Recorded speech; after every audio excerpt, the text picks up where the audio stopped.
Greetings and salutations, everyone. My name is Sean, and we have a huge problem, a major problem in the fast food industry, and this time it's not due to California raising their minimum wage to an absurd amount of $20 an hour. It's due to the fact that prices are jumping dramatically and consumers are rejecting this because what used to be an inexpensive way to eat relatively quickly has become a very expensive process and people are not into it. And because of that, we're seeing the potential collapse of major institutions like McDonald's, who missed profit projections for the first time in 2 years, and it's not looking like things are going to get any better. Now, we're going to talk about this, but before we do, I want to thank everybody who signed up over at actualjusticewarrior.com/join. Give me the money. Give me the money.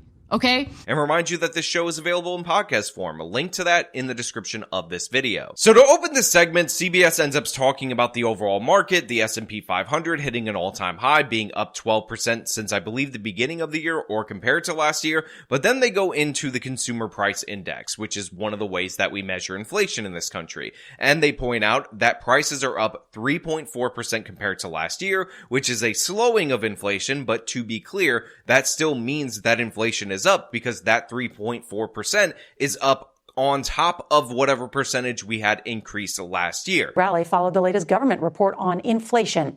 Consumer prices eased in April, up just 3.4% compared to last year. Housing and gas prices account for more than half of the monthly increase.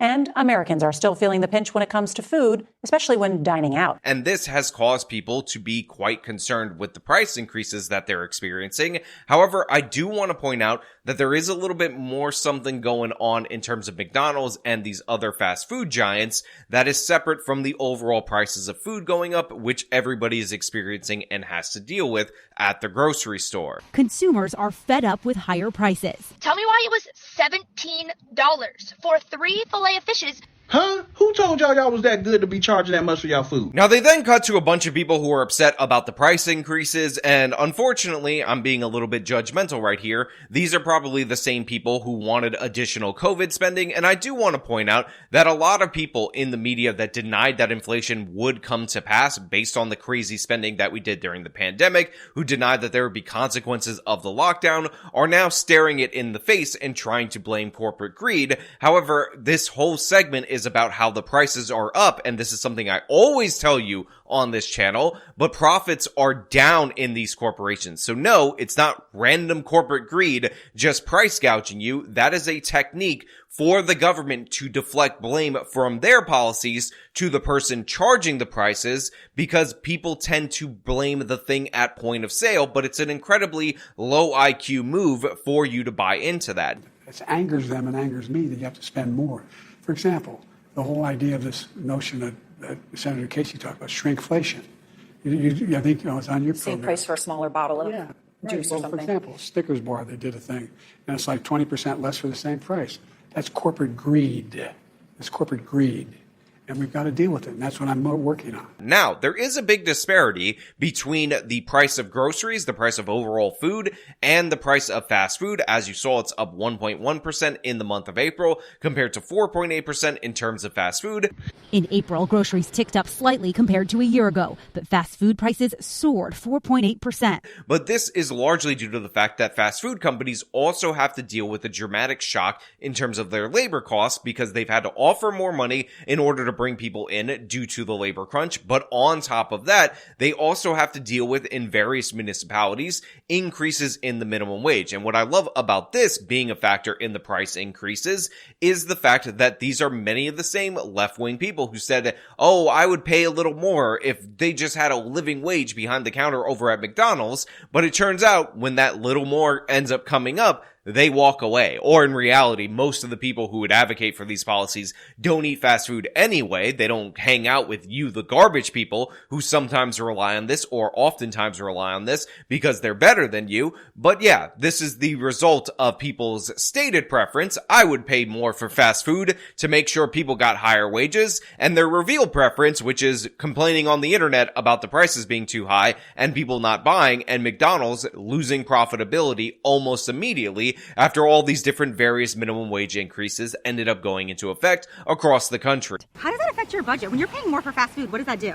It makes it harder to live, but then you have to save. So you're like, I can't have my fast food if I save. So this girl says it makes it harder to live when you don't have your fast food, but I will just point out that fast food is no good for you. Now, I do want to also add to everybody who's going to suggest, hey, look, well, at least Americans are going to be eating healthier. While I hope that would be true, the fact of the matter is a lot of these people are just going to buy crappy food over at their grocery store for cheaper prices because prices are up at the grocery store as well. On top of that, I will point out that she's making bad financial decisions with that McFlurry right there. All that McFlurry is, if you guys are unaware, is some ice cream and some Oreo being thrown in there depending on the flavor. If you just get the single cone from McDonald's from the ice cream machine, that is still your cheapest, best option, better than the ice cream trucks, just as good as soft serve, and you can add whatever toppings you want to that. You don't need the McFlurry. Don't fall for the hype. I just saved this woman, how much is a McFlurry? Like $17? I'm just kidding. It's probably $7, but the cone is like $1.50 to $2. I just saved her $5, made her life exponentially better. In fact, over the last 10 years, analysis from Finance Buzz found a McDonald's Quarter Pounder with cheese meal has more than doubled. Taco Bell's beefy 5-layer burrito spiked almost 200%. Okay, so real talk, I gotta be perfectly honest with everybody out there in the audience. That beefy 5-layer burrito price increase, it hurts me. It hurts me personally, it hurts me physically, it hurts me emotionally. Because the 5-layer burrito, for you guys who don't understand the wonders of Taco Bell, was one of the greatest things ever. Under $2, and you get something with sour cream, beans, beef, tortilla, and you also get nacho cheese that when you squeeze the top of the burrito, because of the engineers that work at Taco Bell, the cheese will come over the top and you can enjoy it in each and every bite. Pair that with a little bit of the hot sauce, you know, the black sauce. They used to have the green sauce. It used to be way better. Money right there. It's like you're being transported to Guatemala for a very authentic experience. All you need is ranch Dorito chips inside there. You could have the crunch factor. Just kidding about that. Just kidding about the authenticity. But the fact of the matter is, I did love this item and I did love it for that price. And it breaks my little baby heart that this price is gone. It's nearly doubled. And a Chipotle Barbacoa burrito is 87% more expensive. Now listen, I'm not a huge fan of Chipotle, but Nuance Bro, the extreme couponer, absolutely loves it. So I just want to say, buddy, from me to you, I feel terrible for you that your Chipotle burrito is more expensive, especially because you get the double meat in there. And I know that breaks your little baby heart. Popeyes and Burger King menu items also jumped. As a result, KFC reported slower foot traffic, and McDonald's missed profit expectations for the first time in 2 years. Again, did you hear that? You have prices up in KFC, prices up in Popeyes, prices up in Burger King, McDonald's, all across the board. We're told it's due to corporate greed, those greedy corporations, but as we find out, prices are a signal. There are alternatives to fast food. So all of these companies are struggling with their price increases. Something that I said over and over again on this channel repeatedly, which is higher prices do not necessarily equal higher profits. In fact, sometimes they equal just the opposite of that. And we're experiencing this shock right now. Now, by the way, I also want to add, and this is not included in this segment, that this has potential dramatic implications for the beef industry because McDonald's is the largest purchaser of beef and potatoes, and I believe even chicken in the entire country. So if McDonald's is going under, if they go through a significant contraction, that's already going to hammer the already hurting beef industry in this country, and not to mention potatoes, not to mention chicken, not to mention all these other things that end up going to all these fast food companies that end up relying on these big industry purchases that are now being ripped away. There are major problems going on in our economy right now, and people are pretending it's no big deal and that people will just get healthier, but in reality, we're going to see dramatic shocks if something doesn't change. This is lower income earners are spending less on fast food. To make their menu more affordable, McDonald's is now considering adding a new value meal. So first of all, right off the top, I just want to say, attractive woman. I had to say it because you preverts out there in the audience would definitely be commenting it if I did not say it, but I do find it interesting that McDonald's is moving their strategy to creating a new value menu. Now I remember the dollar menu when it was a dollar menu as a response to this because again, what they rely on is low income people who are brought in by the fast convenience of their food and the affordable prices because they don't actually make more money, like I've been saying this whole time, by charging more money. They make money by moving volume at low cost. Can I have one McChicken, please, one medium fry, and one medium Diet Coke?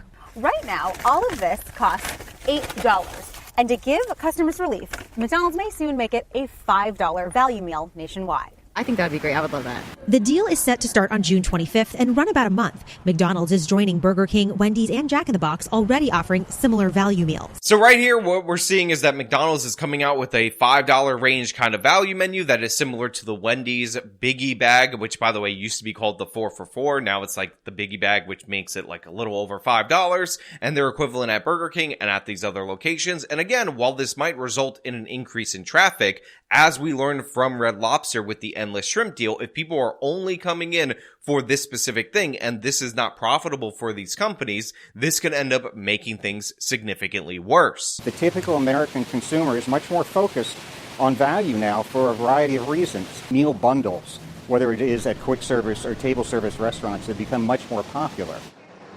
So what does this inflation data mean for consumers? Basically, with prices staying stubbornly high, sticky at that higher level, the Federal Reserve is unlikely to cut interest rates in June, which means new mortgages, new car loans, and credit card debt will just remain expensive for longer. Now again, because inflation is a problem, because prices are still elevated, the Federal Reserve unlikely to cut interest rates, although I do think they're more likely to do so because the Biden administration is going to be putting pressure on the Fed because they want an ease in the conditions, so that way people feel better about the economy going into the election. And because of that, these companies that normally when times were tough would borrow money, cheap money, in order to stay operational are at greater risk of going under. Not to mention that every so often we get forecasts that the Fed is maybe going to lower the interest rate couple months from now or whatever. People plan based on that, and every time that ends up blowing up because prices ended up staying higher than people expected, a bunch of different companies end up filing for bankruptcy because they can no longer stand this current situation. So yeah, things are looking really bleak. And for those of you who don't know, for those of you who are unaware, the Big Mac Index is a way that people measure inflation across countries, and who would have thought we would be looking at that and the price of a Big Mac going up so dramatically in the United States to judge how bad things actually are. Remember, all the different components of a Big Mac are relatively unchanged, but the price is going up because inflation is up. And it's not just corporate greed, as we were told. It's not inflation being used as an excuse, because now we're seeing in their profit margins, in their profit lines, all these different various companies struggling at the same time. People are responding to the higher prices by refusing to pay them, and that could spell disaster for huge segments of the economy. On top of that, labor costs are elevated, specifically in fast food companies. Remember, places like California promised that they could take it, they could deal with it. Turns out that was not true. Turns out every economic law applies even in the state of California, and we're headed for an absolute disaster. And I expect to see a lot of fast food places closing, especially if these $5 value menu deals don't end up working. Now, those are just my thoughts related to the situation. I want to know what you guys think down in the comments below. As usual, if you like the video, show them by leaving a like, subscribe for more content, follow me on the social media, support me via support links in the description of this video. This has been me talking about disastrous inflation wreaking havoc on the fast food industry. Till next time.